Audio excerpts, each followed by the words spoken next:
some writers are so prolific that soon their work become the subject of books.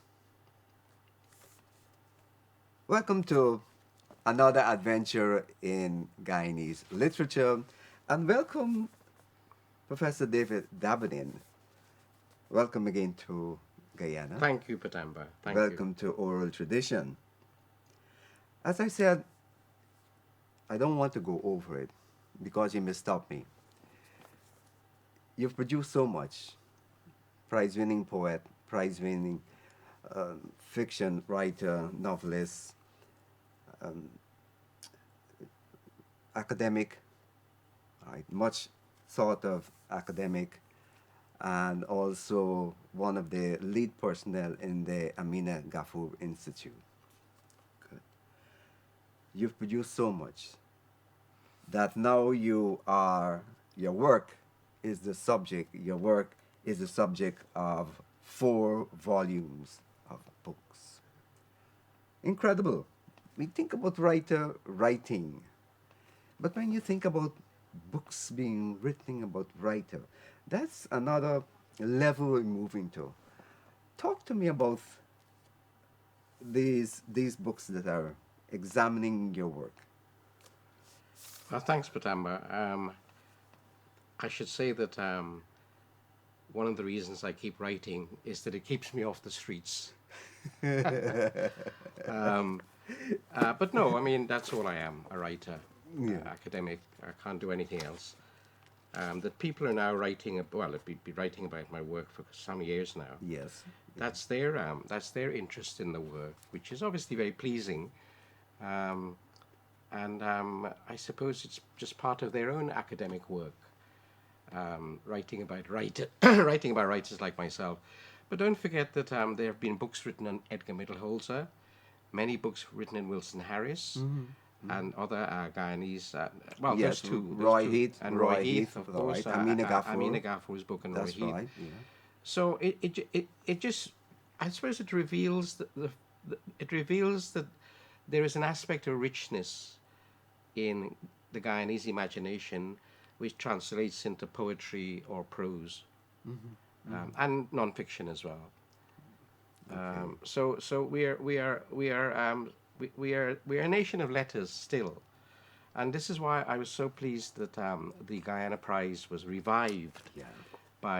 by Charles Ramsden, the minister, with the help of Tamika Boson and the director of culture and others, because it is such an important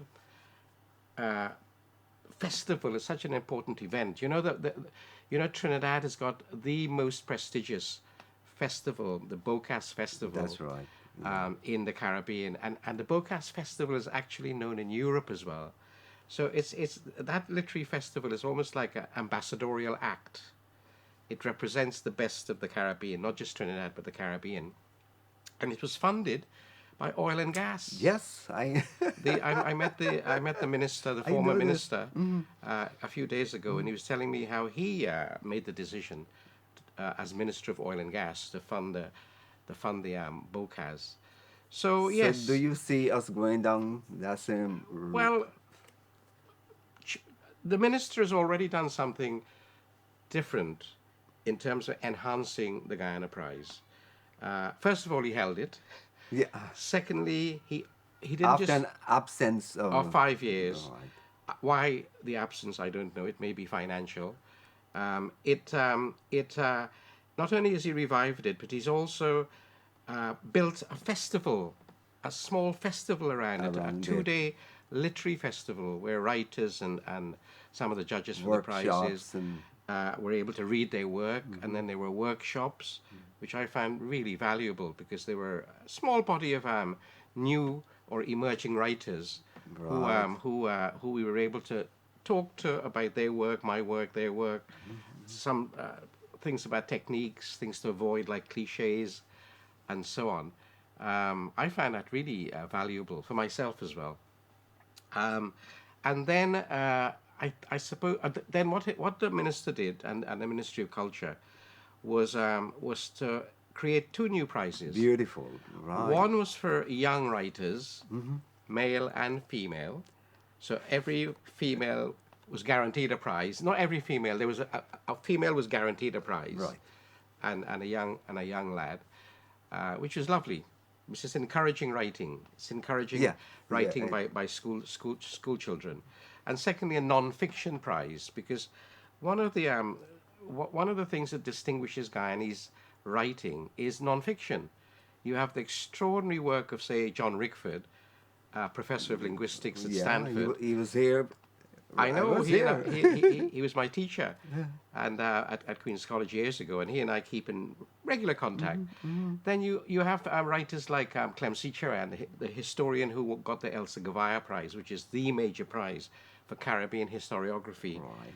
and so on. So I think, And he just won the. and he's just won the prize for the non-fiction, in the non-fiction category. So therefore, I'm really pleased that the ministry has extended the prize to include young people, young and emerging writers, Yeah. as well as heavyweights like like Clem Sicheran, Professor Sicheran. And he's got a huge volume of work. Well, Clem writes big fat books. If I have 3 of them in my bag, my bag collapses. Clem is prolific. He is absolutely detailed. He scrutinizes every material that he can get his hand on. He's a thorough scholar. Researcher, you're He's a right. thorough scholar. In other words, he doesn't just write anything. He prepares. He reads around the subject. He reads into the subject. He reads primary and secondary material, and then he commences his writing.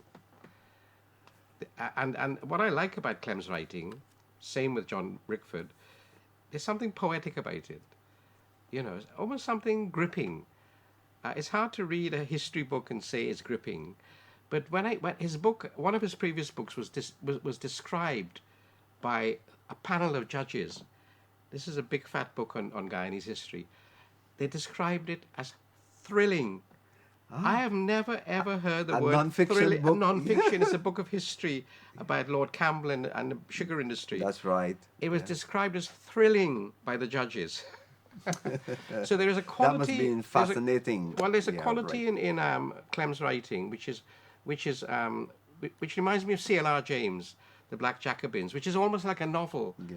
The Black Jacobins is almost like a novel in terms of its epic grandeur, its descriptiveness, its use of poetic language. It's rich with metaphor and so on, right?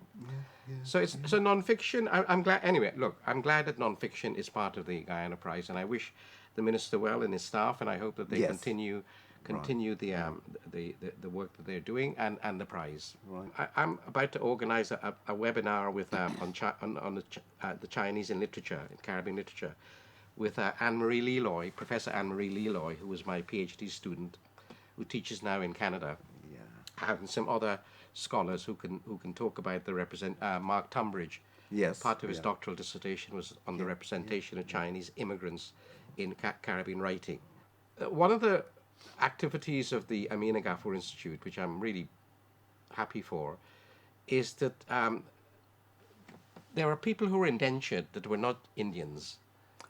Apart from the Portuguese and the Chinese, Yes. do you know there were thousands and thousands and thousands and thousands of freed black people who were Yes. indentured I know that now. from 1807 onwards.